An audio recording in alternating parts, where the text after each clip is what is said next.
El posmodernismo y la crisis de la modernidad. Joyce Appleby, Lynn Hunt y Margaret Jacob. En este artículo sus autoras nos dicen que ante la postura posmodernista en relación con la historia tradicional es necesario replantear las bases teóricas y conceptuales de la disciplina. Las autoras toman de referente el caso de la historia practicada en Estados Unidos. Joyce Appleby se gradúa en 1950 de Stanford. En 1991 es presidenta de la Organización Americana de Historiadores. Entre sus publicaciones se encuentra Liberalismo y Republicanismo en la Imaginación Histórica. En 1997 preside la Asociación Americana de la Historia. Coeditó el libro Conocimiento y Posmodernismo en la Perspectiva Histórica. Actualmente es profesora emérita del Departamento de Historia de la UCLA. Lynn Hunt es licenciada en Filosofía y Letras por el Carleton College de Minnesota. Doctora en Historia por la Universidad de Stanford. Es especialista de la Revolución Francesa. Es conocida por su obra teórica en estudios culturales europeos. Ha dado clases en Berkeley y en la Universidad de Pensilvania. Es actualmente catedrática de Historia Europea Moderna en la UCLA. Entre sus obras está The Family Romance of the French Revolution. Margaret Jacob es profesora del Departamento de Historia de la UCLA. Entre sus obras se encuentra El significado cultural de la Revolución Científica. Explican que el posmodernismo, utilizado primero en el campo de las artes plásticas, es un término complejo, ya que su uso no es homogéneo, y que trata más bien de una postura de ataque, calificada de nihilista, no solo hacia las ciencias sociales, sino hacia todo lo que representa la modernidad de la cultura occidental desde el siglo XVIII. El contexto en el que surge el posmodernismo es el de la posguerra. Los acontecimientos desde los años 30 pusieron en duda la idea de progreso inevitable, ya que mostraron que la ciencia podía utilizarse para beneficio social como en perjuicio de los hombres, en este caso con la elaboración de bombas atómicas o campos de exterminio.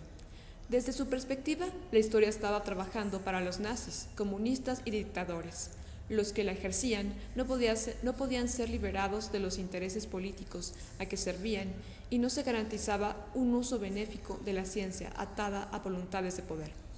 Con influencia de Nietzsche y de Heidegger principalmente, Michel Foucault y Jacques Derrida aportan los argumentos base del posmodernismo. Aunque los enfoques de uno y otro son diferentes, coinciden en la denuncia que hacen a los supuestos fundamentales de las ciencias sociales occidentales.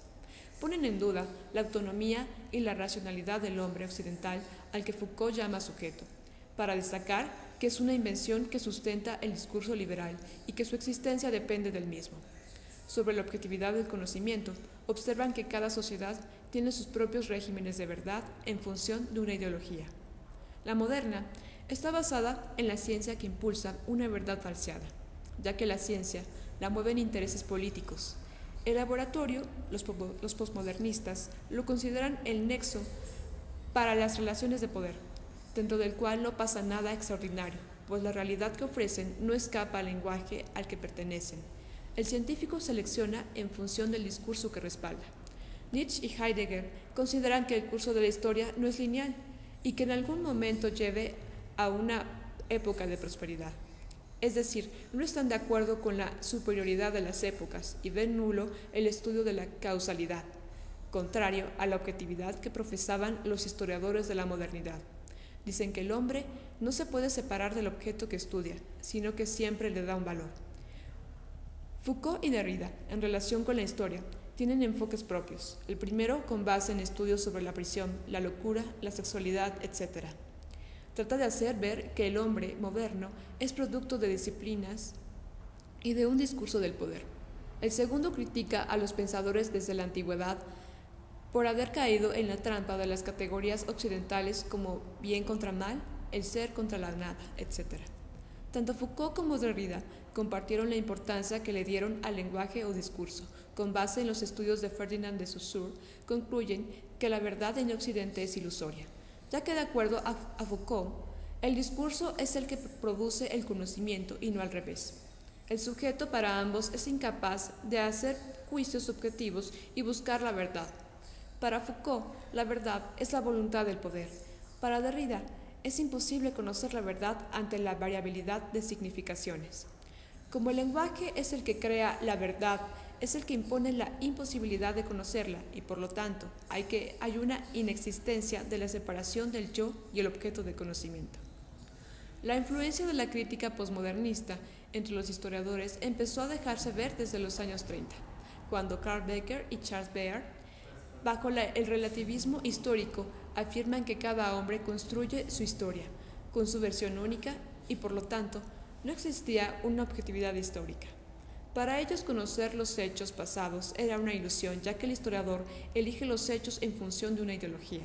Se empieza igual a cuestionar la idea de la cientificidad de la historia. Para la época todo lo anterior no tuvo tanta voz, ya que entre los historiadores estaban de moda las reflexiones marxistas o la escuela de los anales. Hasta los años 70 y 80, cuando empezaron los cuestionamientos a estas, debido en parte por la democratización de la universidad, la propuesta de la historia cultural influye asimismo en pensadores marxistas o de los anales. Empezaron a surgir un sinfín de estudios de tipo histórico, con la bandera de la historia cultural en que le daban existencia a grupos humanos que habían permanecido inexistentes en la historia que se presentaba antes, como grupos étnicos, mujeres, etc. Para Estados Unidos representaba un problema que se estuviera hablando de actores, que no se podían incluir en su versión de unidad, como nación blanca, protestante, próspera, de autoconfianza e individuos libres. Se mostraba igual que los científicos más notables habían hecho sus estudios en función de intereses políticos, religiosos y sociales. La forja de la nación con base en la ciencia solo tenía cabida en determinado contexto social. Con el propósito de ofrecer una versión más completa de la historia y al particularizar en varios puntos de estudio, se empezó a notar que las historias anteriores habían carecido de mucho. Al mismo tiempo, empezaron a poner en peligro la existencia de su disciplina, al hacer ver que la historia no podía ser objetiva, ya que se escribía siempre bajo la ideología de élites gobernantes, con intenciones propagandistas, parciales y políticas.